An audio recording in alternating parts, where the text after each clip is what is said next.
মাঝে উপস্থিত আছেন আমাদের ছাত্রলীগের সাবেক সাংগঠনিক সম্পাদক কেন্দ্রীয় ছাত্রলীগ নেতা জনাব হারুন মোল্লা, স্বেচ্ছাসেবক লীগের সম্মানিত সহসভাপতি, আমাদের আওয়ামী লীগ নেতা জনাব সাদেক ভাই, আমাদের মাঝে উপস্থিত আছেন আপনাদের বাবুশরীর মেম্বার জনাব মামুন মেম্বার, আমার পিছনে বসা আছে সিরাজ ভাই, কই চলে গেছে নাকি? সিরাজ ভাই, সালাউদ্দিন শিকদার, মান্নান আছে না চলে গেছে? বক্তৃতা দিয়ে চলে গেলে সুনমুখী সহ অনেক নেতৃবৃন্দ। আমি আপনাদের এই মাঠে অনেকবার এসেছি, নির্বাচনের কারণে বিভিন্ন সময় আসতে হয়েছে, হয় আমার নির্বাচন না ইউনিয়ন নির্বাচন, নাহলে এমপি নির্বাচন, কোনো না কোনো নির্বাচন আসতে হয়েছে। তো এসে আজকে স্মরণ করছি যারা প্রয়াত হয়ে গেছেন আমাদের শ্রদ্ধেয় নেতৃবৃন্দ, এর মধ্যে মিজানুর রহমান চৌধুরী, যার নেতৃত্বে আপনাদের এই গ্রামটা মোটামুটি এই এলাকাটা চলত। মিজানুর রহমান চৌধুরী সাহেব, ওনার রোহের মাগফিরাত কামনা করছি। আপনাদের ইউনিয়নের কৃতি সন্তান কে এম শামসুল হুদা, মনির হোসেন জাহাঙ্গীর, আপনারা আসলে বাউশের গ্রাম অনেক গর্বিত গ্রাম, যে গ্রামের যে ইউনিয়নে একটি নামই একটা ইউনিয়ন, একটা নাম দিয়ে একটা ইউনিয়ন। এটা মধ্যবয়সা, এটা সেটা অন্য জিনিস, বাট একটা নামে তো একটা ইউনিয়ন।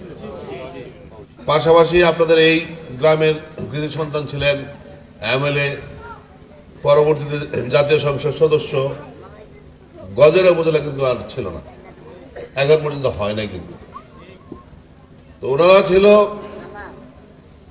1970-এর নির্বাচনে, 73-এর নির্বাচনে বাংলাদেশের সংবিধানে যাদের সাইন করা আছে তারা এই গ্রামের সন্তান। আপনারা অনেক দিন পার হয়ে গেছে, স্বাধীনতার 50 বছর পার হয়ে গেছে। এই প্রজন্মের মানুষ অনেক কিছুই জানে না, অনেক কিছুই জানে না। পূর্ববর্তী যারা এই গ্রামের নেতৃত্ব দিয়েছেন তাদের সম্বন্ধে যদি আলোচনা না করেন, এই গ্রামের ঐতিহ্য মানুষ ভুলে যাবে। তো আমি শ্রদ্ধা করে যারা প্রয়াত হয়ে গেছেন তাদের স্মরণ করছি। আগামী 7 জানুয়ারি জাতীয় সংসদ নির্বাচন, 2024 দ্বাদশ জাতীয় সংসদ নির্বাচন। সেই নির্বাচনে বাংলাদেশ আওয়ামী লীগের মনোনীত প্রার্থী জননেত্রী শেখ হাসিনার অত্যন্ত আপনজন, কাছের মানুষ, বাংলাদেশ আওয়ামী লীগের মুক্তিযুদ্ধ বিষয়ক সম্পাদক, আমাদের শ্রদ্ধেয় নেতা, নির্লোভ নির্মোহ একটা মানুষ, যার নেতৃত্বে গত 10 বছর আপনারা দেখেছেন। আমাদের অত্র কনস্টিটিউশনে 10 বছর সংসদ সদস্য হিসাবে উনি আমাদের দায়িত্ব পালন করেছেন, আমরা তাকে দেখেছি। সেই নেতা অ্যাডভোকেট মৃণাল কান্তি দাস, যাকে জননেত্রী শেখ হাসিনা আবারও নৌকার দায়িত্ব দিয়ে আমাদের কাছে পাঠিয়েছেন আগামী দ্বাদশ জাতীয় সংসদ নির্বাচনে, যাতে আমরা তাকে আবার সংসদ বানিয়ে সংসদে পাঠাতে পারি। এটা আমাদের ইমানি দায়িত্ব। দেশ এগিয়ে যাচ্ছে, বাংলাদেশ এগিয়ে যাচ্ছে, ডিজিটাল বাংলাদেশ থেকে আমরা স্মার্ট বাংলাদেশ আমরা চলে যাচ্ছি। সেই উন্নয়নের সাথে অবশ্যই গজারিয়ার মানুষ সম্পৃক্ত থাকবে। জননেত্রী শেখ হাসিনা যদি সরকার প্রধান হয়, স্মার্ট বাংলাদেশ হবে। জননেত্রী শেখ হাসিনা প্রধানমন্ত্রী হবে না, এটা কি আপনারা বিশ্বাস করেন? আগামী জাতীয় সংসদ নির্বাচনে জননেত্রী শেখ হাসিনা প্রধানমন্ত্রী হচ্ছে, পরপর 4র্থবারের মতো। তো সেখানে আমরা কেন পিছিয়ে থাকবো? জননেত্রী শেখ হাসিনার প্রতীক তো নৌকা প্রতীক। উনি কিছুদিন আগে নির্বাচনী প্রচারণায় নেমেছেন। সিলেটে শাহজালাল মাজার থেকে উনি সবসময় নির্বাচন প্রচারণা শুরু করেন।